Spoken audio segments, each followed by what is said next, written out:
Oke guys, Toyota Alphard dah siap pasang. Inilah hasil dia. Oke, ini MS500 yang siap 360. Boleh nampak 1K screen dengan 1080 gambar kamera. Dan juga ada pasang roof monitor. Boleh nampak ini 13 inch. Oke,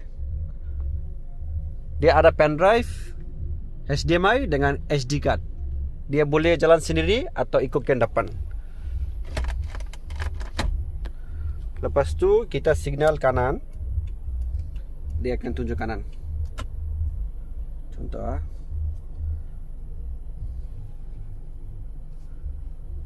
ini depan 3D. Lepas tu ini kanan, ini belah kiri. Okey. Dan juga ada pasang DSP dengan speaker plug and play. So Aina tunjuk hasil dia sound quality. Okay. Dan juga video YouTube. Gambar belakang pun sama juga.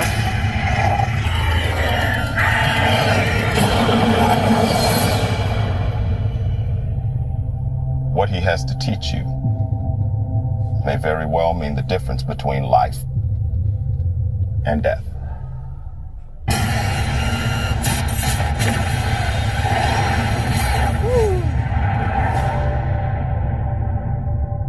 Your reputation precedes you.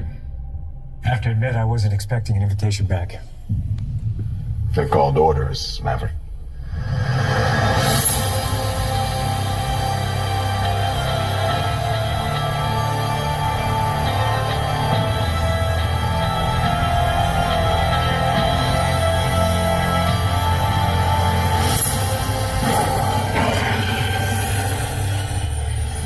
Ini semua plug and play, boleh pakai balik ya.